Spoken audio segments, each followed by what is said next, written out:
നമ്മുടെ വീട്ടിൽ ആരെങ്കിലും ബർത്ത്ഡേ വരുമ്പോഴോ അല്ലെങ്കിൽ ഒരു ഫെസ്റ്റിവൽ വരുമ്പോഴോ അതും അല്ലെങ്കിൽ പെട്ടെന്നൊരു ഡെസേർട്ട് ഐറ്റം കഴിക്കണമെന്ന് തോന്നുമ്പോഴോ ഓടിപ്പോയി ഉണ്ടാക്കുന്നതാണ് സേമിയ പായസം അല്ലേ. ഇത് ഉണ്ടാക്കാൻ എളുപ്പവും കഴിക്കാൻ ഭയങ്കര ടേസ്റ്റിയാണ്. അതുകൊണ്ടാണ് ഇതിന് ഒരുപാട് ഫാൻസ് ഉള്ളത്.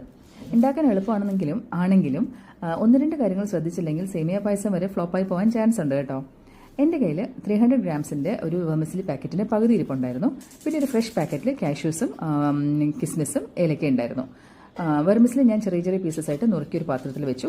ഡ്രൈ ഫ്രൂട്ട്സും ഒന്ന് റെഡിയാക്കി വെച്ചിട്ടുണ്ട്. എന്നിട്ട് പായസം ഉണ്ടാക്കുന്നതിന് മുന്നേ തന്നെ 2 കവർ പാല് 500 ml ഞാൻ തിളപ്പിച്ച് മാറ്റി വെച്ചിട്ടുണ്ടായിരുന്നേ. ഇങ്ങനെ ചെയ്യുന്നത് പായസം പെട്ടെന്ന് റെഡിയാവാൻ ഹെൽപ്ഫുൾ ആവും. മാത്രമല്ല നമ്മൾ ഇടയ്ക്കിടയ്ക്ക് പാൽ ആഡ് ചെയ്യുന്നതുകൊണ്ട് ചൂട് പാല് നേരത്തെ റെഡിയാക്കി വെച്ചിട്ടുണ്ടെങ്കിൽ അത് ഭയങ്കര ഹാൻഡിയാണ്. ഇനി ഒരു വലിയ പാത്രം എടുത്തിട്ട് അത് ചൂടായപ്പോൾ അതിലേക്ക് 1 ടേബിൾ സ്പൂൺ ഗീ ആഡ് ചെയ്തു. അതിലേക്ക് കിസ്മിസും അണ്ടിപ്പരിപ്പും സെപ്പറേറ്റ്ലി വറുത്ത് മാറ്റി കേട്ടോ. ഇത്രയും വലിയ പാത്രത്തിൻ്റെ ആവശ്യമില്ല, പക്ഷേ അത് ഫ്രൈ ചെയ്യുമ്പോഴും വഴറ്റുമ്പോഴൊക്കെ സൈഡിലൊക്കെ തെറിക്കാതിരിക്കാൻ വേണ്ടിയിട്ടാണ് ഇങ്ങനെ ചെയ്തത്. എൻ്റെ കിസ്മിസ് ഇച്ചിരി ഓവർ ഫ്രൈഡ് ആയിപ്പോയി, അത് വീഡിയോ എടുക്കുന്നതിനിടയിൽ പറ്റിപ്പോയതാണ്. അതിനുശേഷം അത് മാറ്റി വെച്ചതിന് ശേഷം ഈ നുറുക്കി വെച്ചിരിക്കുന്ന സേമിയ ഒരു 4 to 5 minutes ഒന്ന് വഴറ്റിയെടുക്കാം.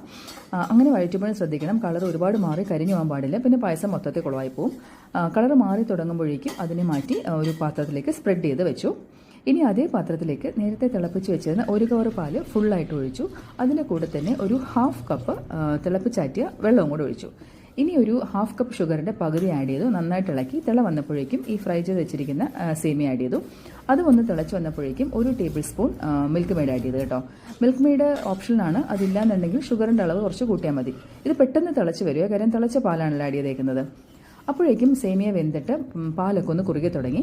അപ്പോൾ നേരത്തെ തിളപ്പിച്ച് വെച്ച എക്സ്ട്രാ 1 കവർ പാലുണ്ടല്ലോ, അതിൽ നിന്ന് 1 കപ്പും കൂടെ ആഡ് ചെയ്തു. എന്നിട്ട് ഷുഗർ ടെസ്റ്റ് ചെയ്ത് നോക്കിയിട്ട് ഷുഗറും കൂടെ കുറച്ച് ആഡ് ചെയ്തു.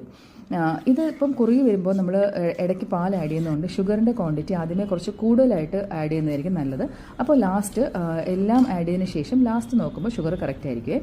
അവസാനം ഫ്രൈ ചെയ്ത് വെച്ചിരിക്കുന്ന കിസ്മിസും കാഷ്യൂനട്ടും പിന്നെ ഒരു നുള്ള ഉപ്പും 3 ഏലക്ക ചതച്ചതും കൂടെ ആഡ് ചെയ്ത് നന്നായിട്ട് മിക്സ് ചെയ്തു. എപ്പോഴും ഒരു ഡെസേർട്ട് ഉണ്ടാക്കുമ്പോൾ ഒരു നുള്ള ഉപ്പിടുന്നത് നല്ലതാണ്, ആ ടേസ്റ്റ് ബാലൻസ് ചെയ്ത് കിട്ടും. ലാസ്റ്റ് ഷുഗറും കൂടെ ഒന്നുകൂടെ ചെക്ക് ചെയ്തിട്ട് ഒരു തിളയും കൂടെ വന്നപ്പോഴേക്കും ഓഫ് ചെയ്തു. അങ്ങനെ പായസം റെഡി ആയിട്ടുണ്ട്. ഇത്ര എളുപ്പമുള്ള റെസിപ്പി ആണെങ്കിലും നമ്മൾ ഉദ്ദേശിച്ച ഒരു കൺസിസ്റ്റൻസിയിൽ കിട്ടുമ്പോൾ അതിനൊരു പ്രത്യേക സന്തോഷം തന്നെയാണല്ലേ. ഇതാണ് പായസത്തിൻ്റെ ഫൈനൽ ലുക്ക്. എനിക്ക് ആവശ്യമുള്ളതുപോലത്തെ ലൂസായിട്ടുള്ള കൺസിസ്റ്റൻസിലാണ് ഉണ്ടാക്കിയെടുത്തേക്കുന്നത്. എന്നിട്ട് ഞാനത് സെർവ് ചെയ്തു. ഇത് ഇങ്ങനെ ചൂടോടുകൂടി അപ്പം തന്നെ കഴിക്കുകയാണെങ്കിൽ ഇതിങ്ങനെ കൊരി നമുക്ക് കുടിക്കാൻ പറ്റും. അതല്ല കുറച്ച് കഴിയുകയാണെങ്കിൽ ഇത് ഇച്ചിരി കുറുകിപ്പോവും. പക്ഷേ എങ്കിലും സാരമില്ല, നമ്മുടെ എക്സ്ട്രാ തിളപ്പിച്ച് വെച്ച പാലുണ്ടല്ലോ അതും കൂടെ ആഡ് ചെയ്ത് ഒന്ന് അഡ്ജസ്റ്റ് ചെയ്തെടുത്താൽ മതി. അങ്ങനെ സൂപ്പർ ഈസി സൂപ്പർ ടേസ്റ്റി സേമിയ പായസം റെഡി.